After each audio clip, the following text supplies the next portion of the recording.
Hello, friendship. I'm Ricky, And I'm Michelle. and this morning, as you notice, I have on my 2016 VBS t-shirt with the anchor, and I found these verses that I want to share with you this morning, found in Hebrews chapter 6, beginning with verse 17. Thus God, determining to show more abundantly to the heirs of promise the immutability, that is, the unchangeableness of his counsel, confirmed it by an oath, that by two immutable things in which it is impossible for God to lie, we might have strong consolation who have fled for refuge, to lay hold of the hope set before us. This hope we have as an anchor of the soul, both sure and steadfast, and which enters the presence behind the veil, where the forerunner has entered for us, even Jesus, having become high priest forever, according to the order of Melchizedek. So Jesus Christ is our high priest. He is our anchor. He is immutable. That is, he's unchangeable. No matter what's going on in the world around us, we can always depend on, we can always hold to that anchor. To my Sunday morning Bible Life group, I just want to let you know that I know we hadn't been meeting together, but I wanted you to know your name is still being called out in prayer. I can picture in my mind each one where you're sitting, and I'm calling your name out to the Lord, our true anchor. So remember, we love you. But Jesus loves you more. God bless. Hello, FBC. So we just wanted to sing a little chorus for you. It sure is hard not having you here, but we love y'all, and we just want you to know that we're not defeated.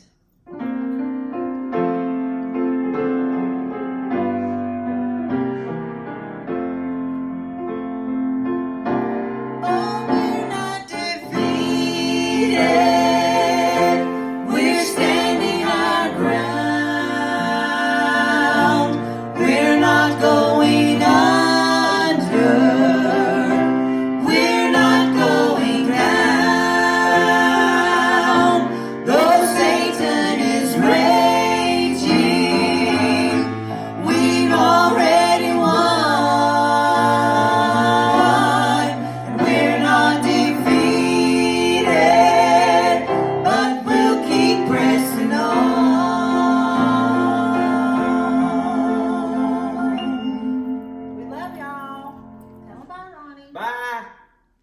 Hello from the front line. Hi guys, it's Tiana. No Dave. He's working out on the ambulance yet again. So this virus has really increased our workload thanks to being essential. I know there's a lot of essential employees out in our church, and a lot of aspiring essential employees out in college, and staying home, that is really being essential as well. So I wanted to share with everyone what I sent my staff when we got our essential employee letters. Most people think about being essential as continuing to be able to provide for their family, but I looked up the word essential. And being essential means to be absolutely necessary to the characteristic of something, to be the fundamental element of something. So being essential means that we have become absolutely necessary to the characteristic of our community. We have become the fundamental element of our nation. There's never been a time in our history that we have been so essential to what will become the regrowth and the rebuilding of our community and our nation. We will have a great impact. That is why it's so important, and I'm grateful and blessed to be essential. And I also wanted to share with you my favorite verse, which is Joshua 1:9, and it has had an even more dramatic effect on me during this crisis. It's, have I not commanded you to be strong, to be courageous? Do not be terrified, and do not be discouraged, for I am with you. wherever you go. So I pray that everyone stays safe and stays healthy. Love you guys. Bye-bye. Hey, friendship. Corey and I and Leanne were out here at the church putting our bows up, for the safety team and bus ministry and everything. And I got to thinking, I've had something on my heart for a little while, and I was wanting to share it with you guys, and I thought, well, maybe this is where I'm supposed to share it, because we were talking about the safety team and everything, and it's fenced in, and whenever you think of a fence, you think of protection and everything like that, and that's what our job here is on Wednesday nights, is to protect you guys. So I was wanting to share a little something with you. I have a cousin. Her name is Ashlyn. Her mom's Mandy. She's my first cousin, and Mandy's youngest daughter, Tinsley, was having surgery, and Tinsley was really scared. She was little, and her mom had gave her this little stuffed hedgehog, and she told Tinsley, she goes, Mommy's prayed over this and everything, and you're going to be fine.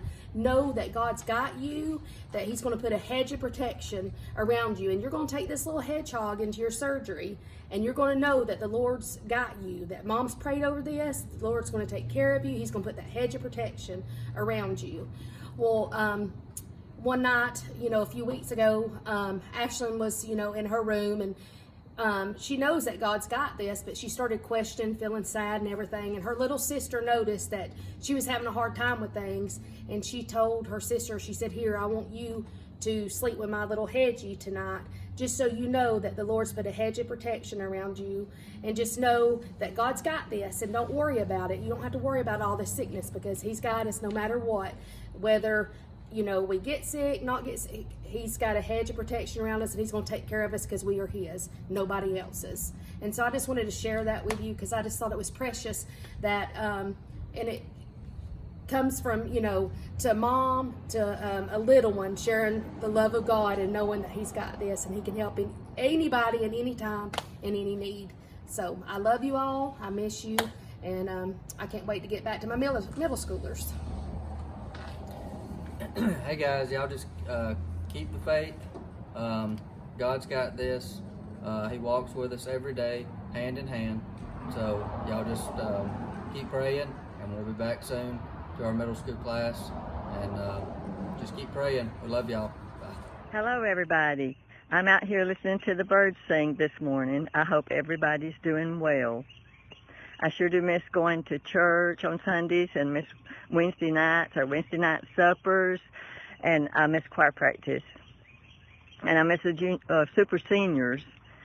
We were together last month, but we're going to miss twice this month, and I sure do hate that. Proverbs 3, 5, and 6, one of my favorite scriptures. Trust in the Lord with all thine heart. Lean not unto thine own understanding. In all thy ways acknowledge him, and he will direct thy path.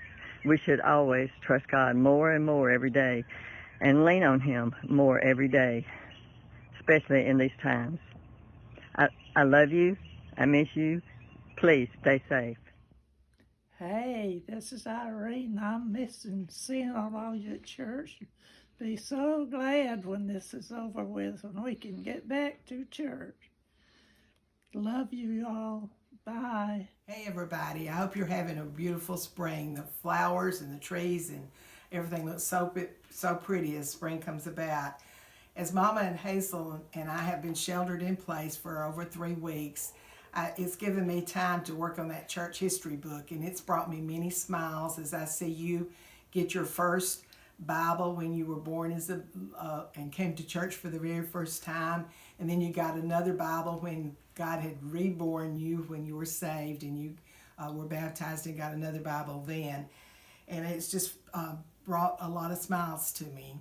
I do miss your hugs, and I'm so thankful that we do have telephones so we can talk and we can text each other. I'm so thankful for that.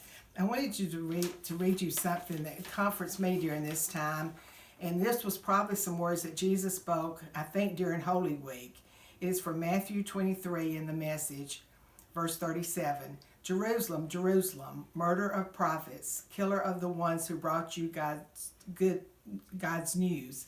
How often I've ached to embrace your children, the way a hen gathers her chicks under her wings, and you wouldn't let me. And now you're so desolate, nothing but a ghost town. What is there left to say? Only this: I'm out of here soon. The next time you see me, you'll say, oh, God has blessed him. He's coming, bringing God's rule.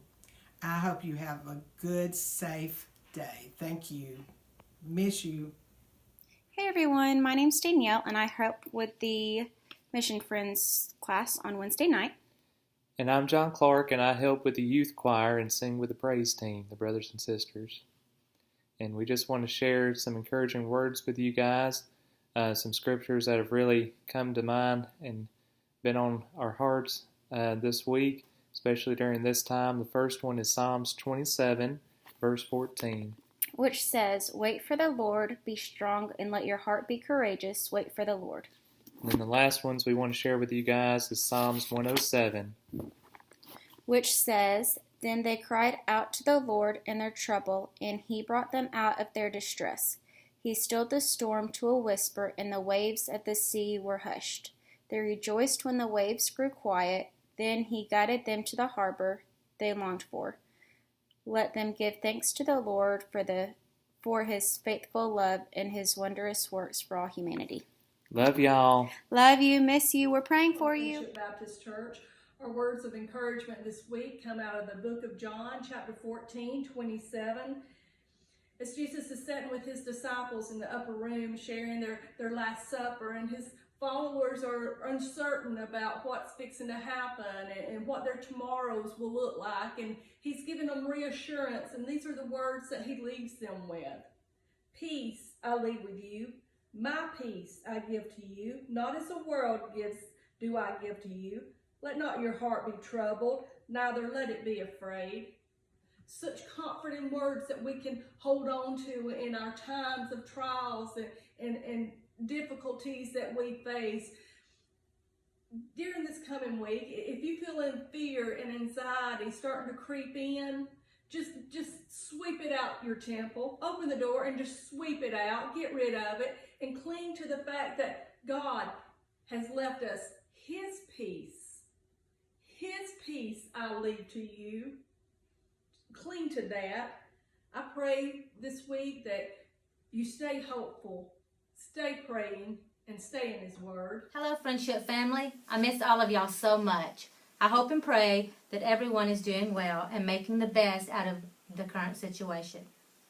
Just know that God is still in control and he is speaking to us. All we have to do is be still and listen. We are his people, and he promises us that he will never ever leave us. Hebrews 13:5-6 says, I will never fail you, I will never abandon you. So we can say with confidence, the Lord is my helper, so I will have no fear. What can mere people do to me? For the God on the mountain is still God in the valley. When things go wrong, he'll make them right. And the God of the good times is still God in the bad times. The God of the day is still God in the night. Thank you. I love you, and I hope to see you all soon.